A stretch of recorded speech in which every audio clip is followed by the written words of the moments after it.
Shabbat Shalom. Dear friends and family, this week, Parashat Vayechanan tells the story of Moses who led Israelites out of Egypt. We find him pouring his heart out to his people.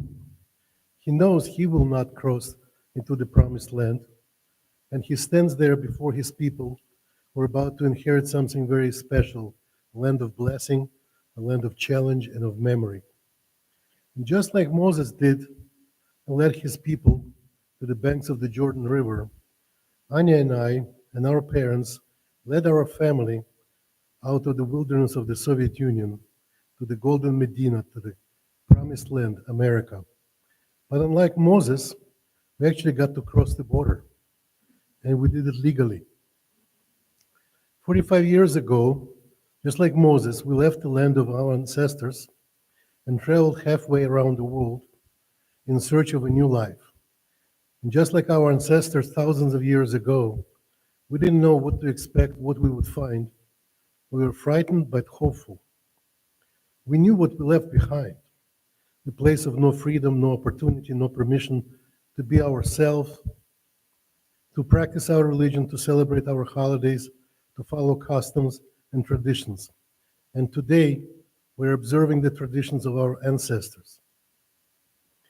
We have very similar feelings as we celebrate the third night mitzvah in our family, third one in our grandkids, after our oldest granddaughter Leah, who is here, and our oldest grandson Samuel.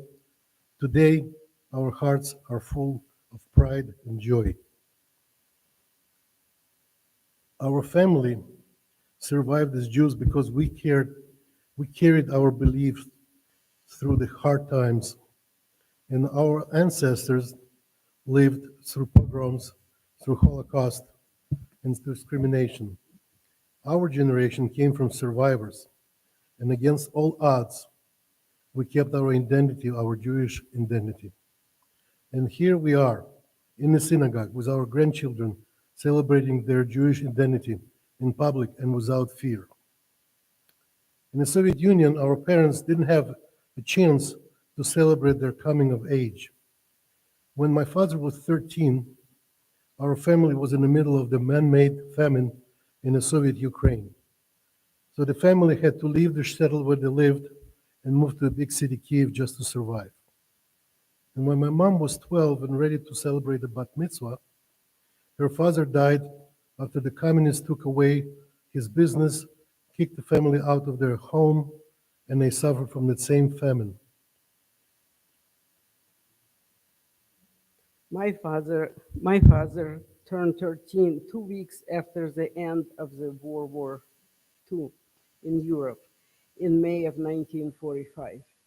He and his mom lived in Uzbekistan as a result of the same famine, while his father was still in the army on the Western Front. There wasn't enough food to eat, and celebration was out of the question. My mom, by the time she turned 12 and could become bat mitzvah, was in ghetto along with her three siblings and her mother and her grandmother.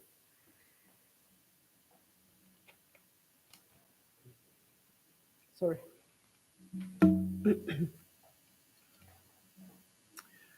Our parents never had bar or bat mitzvahs, and neither did we.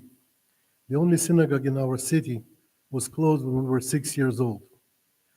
And the families of ours were crushed by the Soviet system.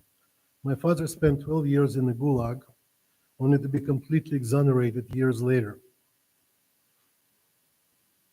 My mom survived 3 years in ghetto. My grandfather was a military doctor who had to quit being a doctor and to protect himself family during the infamous plot of doctors, Soviet state-sponsored anti-Semitic campaign wrongly accusing Jewish doctors of intent to murder, Communist Party officials. He became a barber. And my father spent 2 years in jail accused of crimes he didn't commit.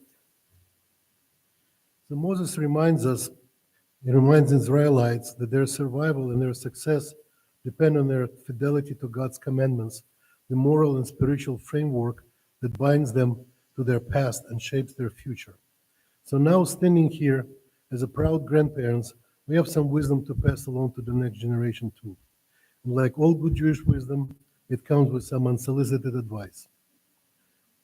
Because let's face it, this is what Jewish grandparents do. So, advice number one, call your parents. Not just when you need something. Do you think Moses got the Ten Commandments without checking first with Heavenly Father?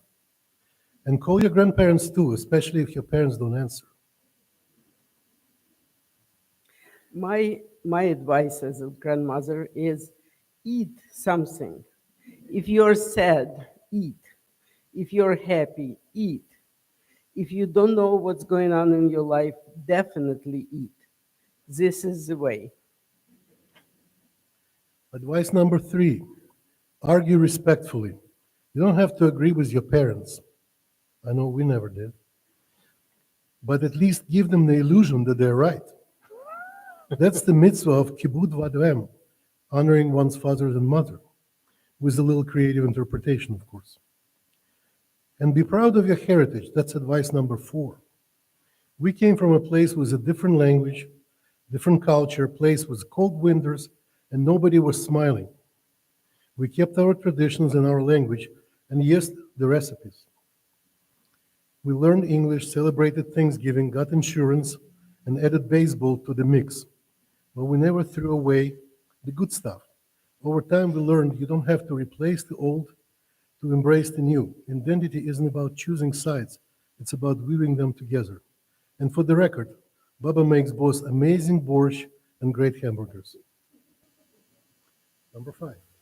Number 5, study, learn, read. Wherever our people have gone, the first thing they built was a synagogue and next to it school.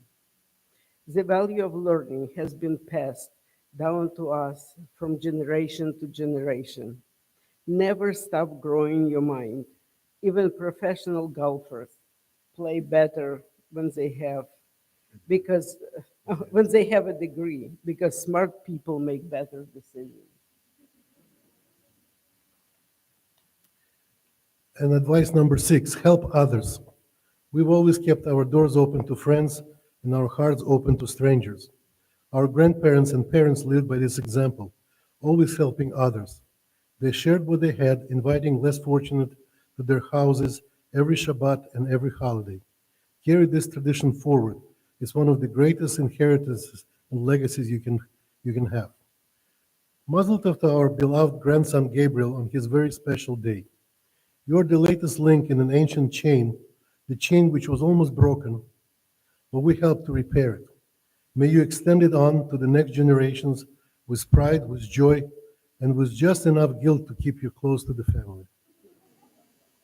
And lastly, please remember, bar mitzvah is that wonderful age when the Jewish boys realize they're more likely to own a sports team than to play in one. Shabbat Shalom.